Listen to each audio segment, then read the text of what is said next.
The first moments when you approach your work are critical. This is a technique I use to make sure I don't slip out into distraction and procrastination. Quick little story to help explain the method. Meet Sam. Sam is an ex-alcoholic. Well, sort of. He's managed to make it 3 days, 72 hours and counting, without taking a sip. For someone with, say, a 10-year AA sobriety chip in their pocket, that may be pitiful, but for Sam, well, he can't remember when he last strung together so many consecutive hours sober. So, it's something. It's progress. For years, Sam's been a bit of a deadbeat.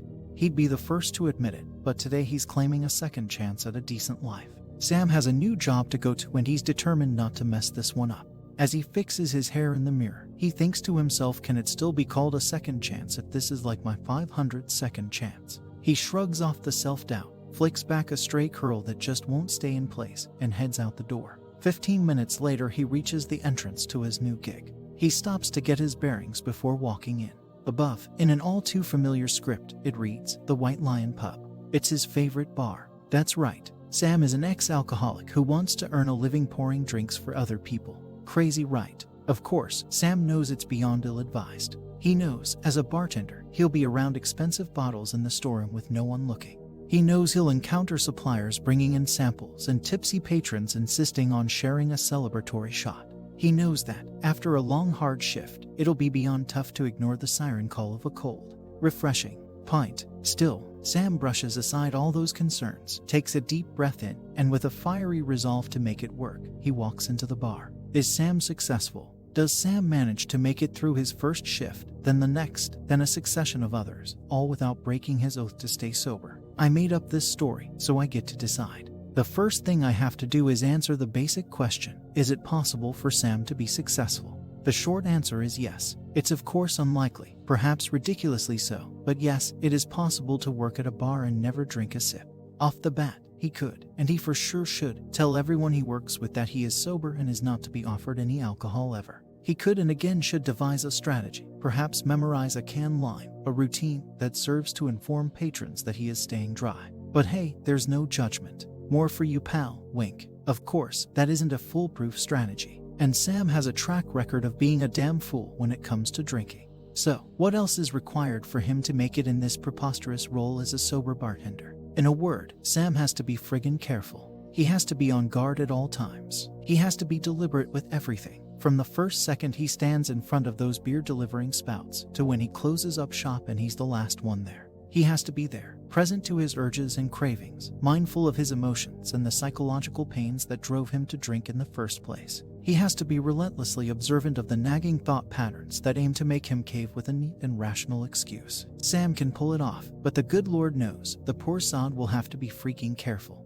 What does this have to do with you? Understand, each time you sit down to do some work, you are Sam. You are an ex-alcoholic trying to work as a bartender. Think about it. Like Sam, you're trying to earn an honest living, but you're deciding to do so in a place that's entirely filled with your vices. For Sam, that place is a bar with booze on tap. For you, it's the virtual space of your computer, with memes and videos and breaking news also on tap, always a mere click or two away. Like Sam, this is all optional. Sam's choice is reckless, and he could just as well serve French fries as he could beer, but I could make a similar case for you. You do have other options. You could throw your laptop in a river and figure out a way to work the land for food or something else less extreme, but you get my point. But you don't. You won't. You have your cherished dreams, and your dreams require you to use a laptop. Period. So, the bottom line is this, regardless of the circumstances, every time you sit down to work, you are doing the equivalent of trying to work at a bar as an alcoholic. So what to do about it? Like Sam, you can start with the low-hanging fruits, make it harder for you to access your vice. Sam is smart enough to know not to rely entirely on willpower, so he makes his coworkers promise not to give him a drink. Similarly, you can make your browser promise not to show you Reddit or YouTube using a web blocker, but you can't block the whole internet. Besides, that's a band-aid solution, useful and fine if you're bleeding, but we need to address the core of the problem. So, I use the AWAAB technique, the AWAAB method. Here's what to do when you sit down for a work session.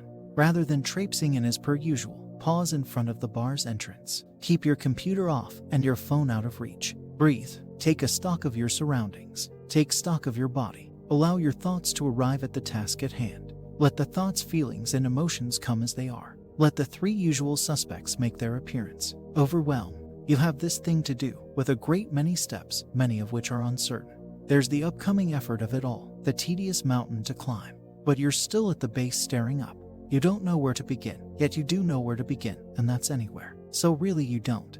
But you do, so just start. But again, where? How? Regret. Why didn't I get this going yesterday? Why again did I wait until the last minute? Why did I not pay attention earlier and take note of what to do so I wouldn't be feeling all unorganized and unprepared? Resistance. That ugh, I just don't feel like it feeling. That sensation that makes the task so flagrantly unappealing, almost grotesque. Overwhelm, regret, resistance. These are bad feelings. As I've learned, bad feelings often lead to not just a strong desire or a craving for relief, but an outright compulsion.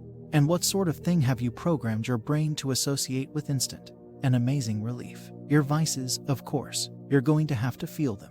Be there in the present moment. Feel the craving for your vice. Sure, this will be unpleasant or even painful, but it's absolutely necessary. The hard-working people you admire aren't immune to bad feelings. They allow themselves to experience them.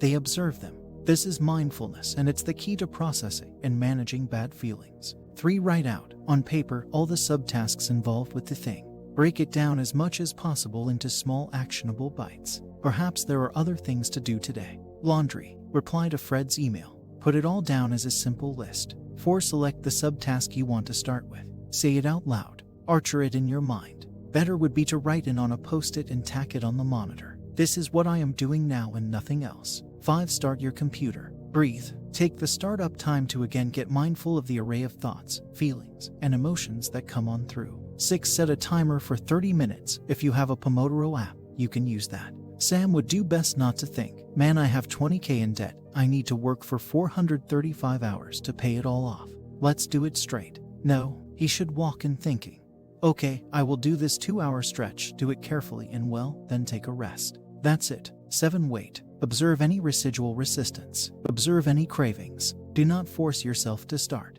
Wait some more. 8. When it dissipates enough for it to seem like starting up on the work wouldn't be such a bad idea, enter the bar carefully. Gently allow yourself to start, mindful of the movement of your hands and the workings of the mind. 9. When the timer rings, take a break from the work. Get up and stretch and give your eyes something distant to look at. If you feel good about yourself, allow yourself to feel it and see if you can mentally pin that good feeling with the work. If you don't feel particularly good, just continue to be mindful of it all. 10. When it comes back time to work, start back up with 4 and do it all again until you are satisfied with the work session. Like any technique, it can sound great on paper, but in reality, there will be a lot of trial and error, and my biggest piece of advice to you is to be compassionate and understanding with yourself. What you're trying to do is difficult as it will be for Sam, a freaking alcoholic trying to work at a bar. The odds are stacked against you, but it can be done. It will be done if you're careful, and you stick with the process long enough. Here are the bad habits ruining your life. 1. Using your phone, tablet, or computer in bed. Many people are unaware of the harms of this very bad habit in terms of sleep and productivity. Blue shortwave light, very present on sunny mornings, for example, plays an important role in mood, energy, and sleep quality. When you wake up, when your eyes are directly exposed to it, this blue light stops the production of the sleep hormone, melatonin, and makes you more alert. In the afternoon, the sun's rays decline, allowing your body to start producing melatonin again and gradually tire you out. At night, your brain does not expect to be exposed to blue light. He is therefore very sensitive to it. Most of the devices you use in the evening, computers, tablets, and mobile phones, emit bright shortwave blue light that lights up your face directly. This exposure deteriorates melatonin production and interferes with sleep and sleep quality. As we have all seen, a bad night has disastrous effects. The best thing you can do is not to use these devices after dinner. Television is not disturbing to most people as long as they are within a reasonable distance of the screen. 2. Being addicted to the internet. 15 minutes of concentration are needed to fully immerse yourself in a task. Once launched, you enter a state of increased productivity, the flow. Research shows that people in a state of flow are 5 times more productive than in normal times. When you detach yourself from your work because you are itching to watch the news, Facebook, a sports result, or other, you get out of this state. It will take another 15 minutes of continuous concentration to return. If you disconnect too often during your work, you can spend a whole day without being in the flow. 3. Checking your phone during a conversation. There's nothing more irritating than watching you read a text message in the middle of a conversation or even taking a quick look at your phone. When you engage in a conversation, devote all your attention to it. You'll see, discussions are more pleasant and effective when you get involved. 4. Receiving too many notifications. They are a nightmare for productivity. Studies have shown that throwing yourself on your phone and email box as soon as the alert sounds greatly reduces your productivity. Receiving a notification each time a message arrives may generate a feeling of productivity, but it is a decoy. Instead of working at the pace of your notifications, group all your emails, SMSs, and check them in predefined time slots. Tests have shown that this method works. 5. Saying yes when you should say no. Research at the University of California at San Francisco shows that the harder it is to say no, the more likely you are to feel stressed, burned out, or even depressed. Each of these symptoms affects self-control. Saying no is indeed a major challenge for many people. It's a strong word, but don't be afraid to use it. When appropriate, people with emotional intelligence avoid phrases such as "I don't think I can." Saying no to something is a sign of respect for your present commitments and because it gives you the opportunity to honor them properly. Remember that saying no is an act of self-control that increases your future mastery by avoiding the negative effects associated with excessive involvement. 6. Thinking about toxic people. You can't escape these people who permanently irritate you. So every time you catch yourself thinking about them, tell yourself how lucky you are to be friends with someone much more positive. The last thing you should do is think about the people who don't count instead of the people who do. 7. Do several things at once in meetings. Always devote yourself fully to what you are doing. If a meeting doesn't deserve your attention, you don't have to do anything about it. If it is necessary, get as much out of it as possible. Doing several things at once in a meeting is frowned upon because it gives the impression that you think you are more important than others.